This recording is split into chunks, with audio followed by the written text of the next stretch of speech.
tahunnya aku belum bisa nge-up video untuk seminggu sekali karena ya tugas dari sekolah, tugas dari kampus juga banyak juga. Ya, aku kali ini mau bahas satu tentang tragedi Novia Widyasari. Ya, beliau adalah salah satu mahasiswa di universitas. Dan kasusnya ini adalah tentang beliau yang pacaran dengan polisi, tetapi berakhir dengan bunuh diri di sebelah makam ayahandanya.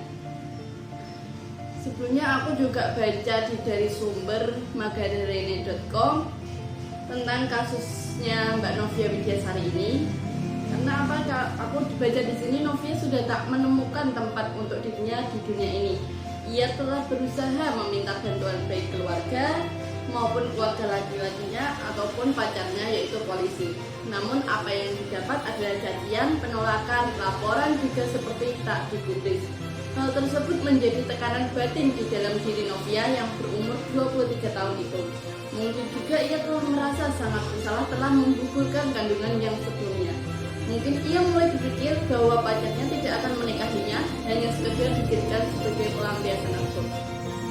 Di sini aku mau bilang katakan Islam udah ngajarin untuk wanita harus menjaga kehormatannya. Dari sejak Nabi Muhammad SAW membawa risalah untuk memperjuangkan apa yang seharusnya wanita punya.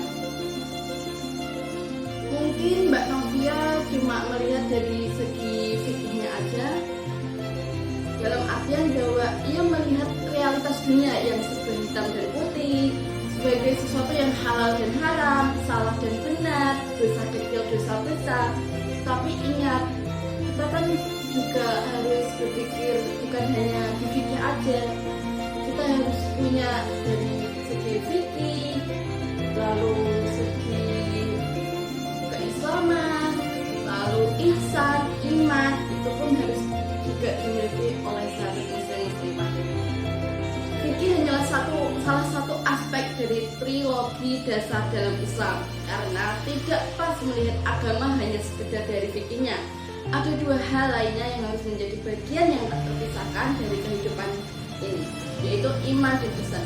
Jika seorang muslim-muslimah mempunyai iman dan ihsan yang kuat, tentu itu akan menjadi pedoman dan pasti ya kuat, walaupun di dunia ini ya kadang ada angin-angin yang menerpa. Dalam hal ini, cara pandang ihsan sangat terpenting dimiliki oleh setiap muslimah. Cara pandang tersebut akan menentukan mudah tidaknya keputusan seorang muslimah. Selain itu, ia juga turut menentukan ketenangan dalam hati. Bagaimana tidak, di dalam ihsan kita akan menemukan berbagai hal yang membuat kita optimis dari kesalahan yang pernah kita lakukan. Misalnya, bagaimana sih dalam hadis yang diterangkan, bagaimanapun dosa kita mau sebesar bumi, alam semesta, sebanyak bui di lautan, jika kita mendekatkan kepada Allah sejengkal saja, Allah akan mendekati kita senantiasa. Allah menunggu kita bertobat dan ia sangat menyukai hamba yang bertobat. Jadi teman-teman online jangan sampai kamu merasa aku udah punya rasa dosa yang besar sama Allah, aku malu sama Allah. Tenang, Allah pasti buka jalan taubat untuk kita semua. Allah menunggu itu. Selain itu, banyak sekali yang membuat setiap kita harus optimis kepada Allah. Kok apa? Kita walaupun punya banyak salah, tapi tetap kita jangan lupakan sama Allah. Karena apa? Kita yakin, kita optimis kalau semua doa, semua usaha untuk mendekatkan diri kita kepada Allah itu sangatlah mudah. Selain itu, kita tak boleh mudah putus asa. Allah sudah menerangkan dalam firman Allah, la tai'asu min rohilillah, janganlah engkau putus asa dari rahmat Allah Subhanahu wa ta'ala.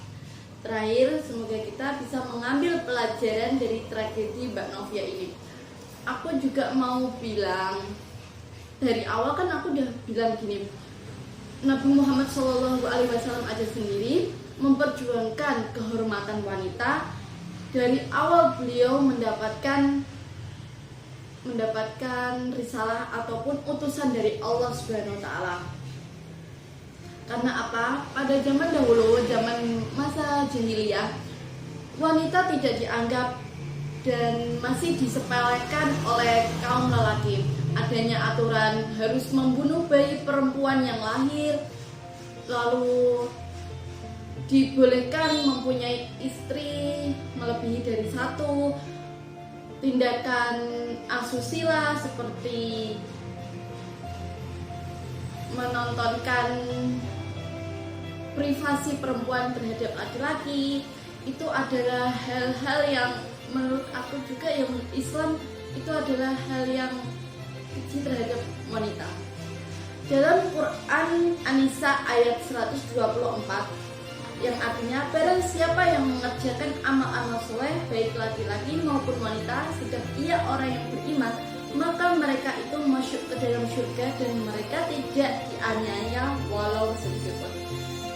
Kita tahu pada zaman sekarang wanita ataupun laki-laki tidak ada beda dalam derajat. Yang membedakan adalah keimanan dan ketakwaannya kepada Allah Subhanahu wa taala.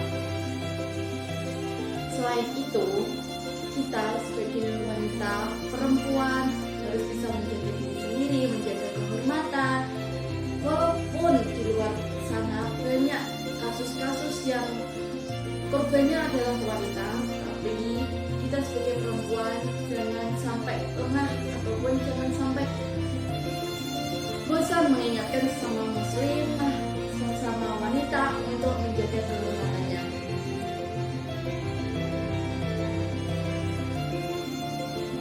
Dari hadis ataupun Al-Quran, surat ayat Al-Quran yang sudah menerangkan, itu kita dapat ambil hikmahnya. Kalau kita sebagai umat manusia, umat muslim, harus banyak-banyak belajar agama Islam, bukan hanya dari fikih, tapi kita juga harus banyak-banyak imannya diperteguh, ihsannya dipertangguh. Selain itu, dalam Islam pun melindungi kaum wanita. Karena apa? Karena sudah diterangkan dalam Al-Quran itu pun harus diperjuangkan oleh kaum wanita yang sekarang.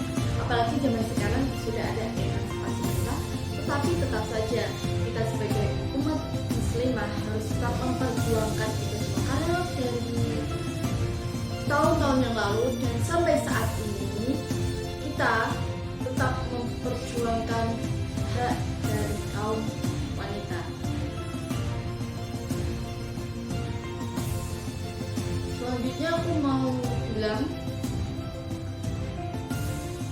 ini bukan dari aku sendiri tapi ini dari hadis. Diriwayatkan oleh hadis riwayat Al-Khatib, surga berada di bawah telapak kaki ibu.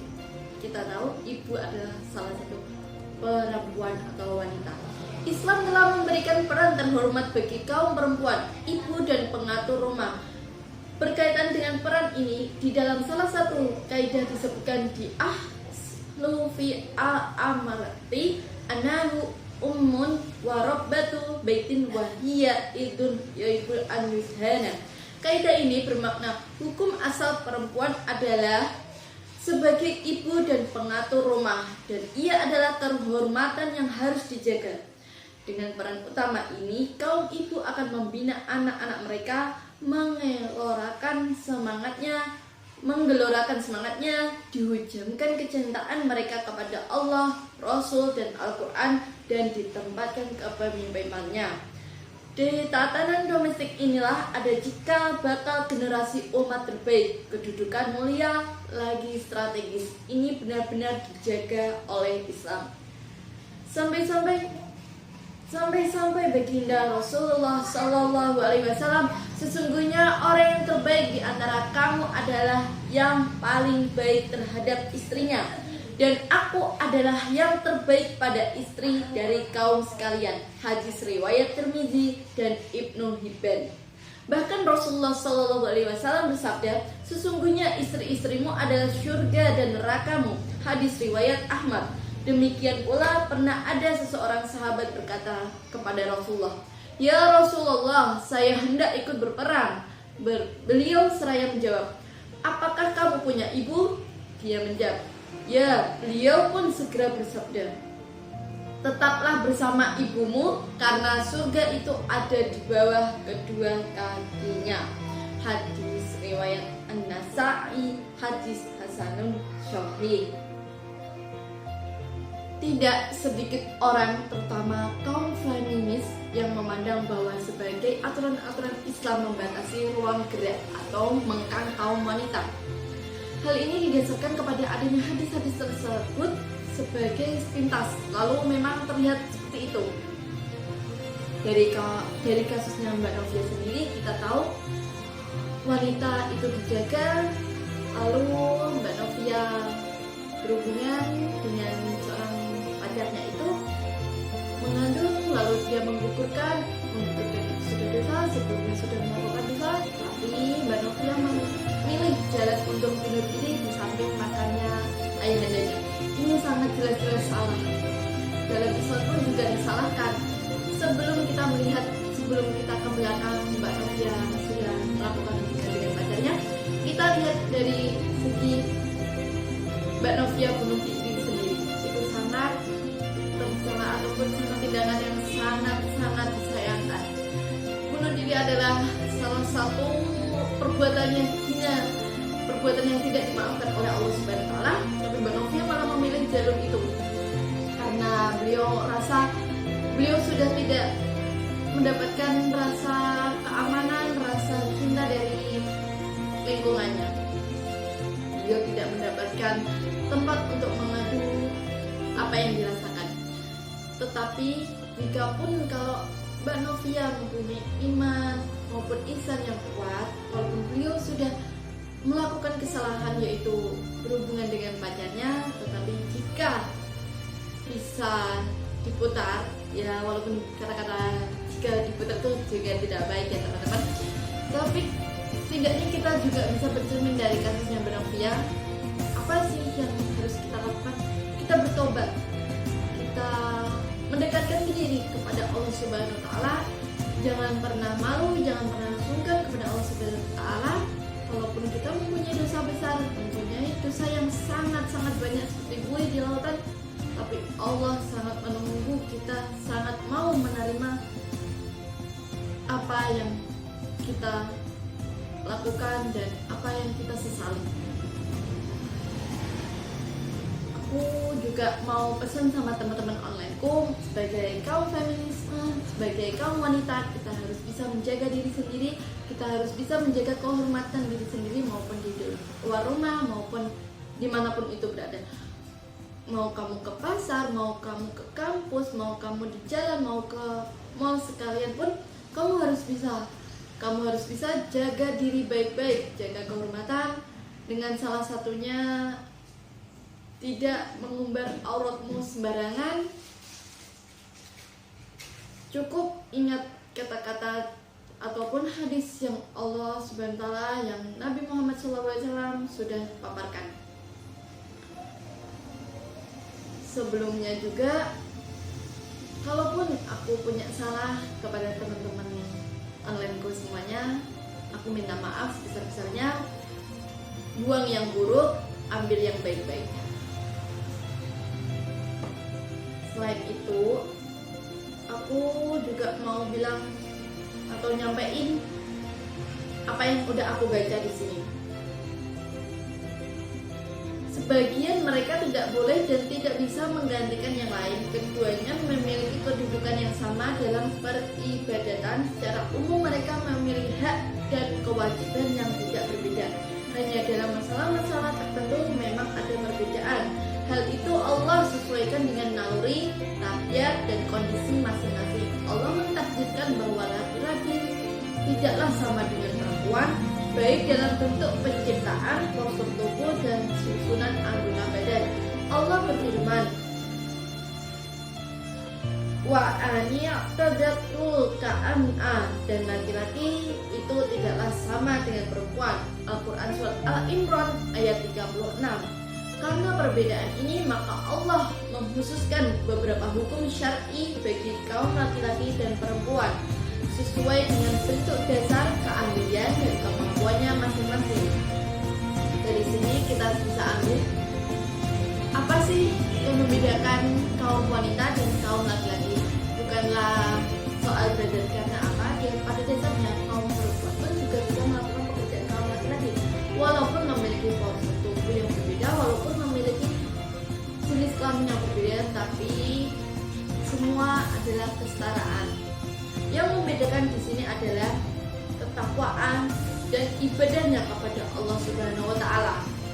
Jikapun seorang kaum perempuan ataupun kaum laki-laki dalam melakukan ibadahnya, melakukan aturan-aturan dan melakukan apa yang diutus oleh Allah, itu yang akan menjadi pembeda mereka di akhir nanti, ataupun menjadi pembeda di hari akhir nanti. Ya, teman-teman Onlinecom, sampai sini dulu aku membicarakan tentang kasusnya Mbak Novia. Di next video aku akan nurutin apa yang jadi teman-teman mau aku bahas di sini, tentunya di sudut keislaman. Teman-teman cukup komen di bawah ini apa yang mau yang dibahas selanjutnya di next video. Semoga aku punya banyak waktu dan bisa membuat video untuk selanjutnya. Sekian dari saya. Wabillahi taufik wal hidayah. Wassalamualaikum warahmatullahi wabarakatuh. Tetap jadi anak baik, buang buruknya, ambil positif.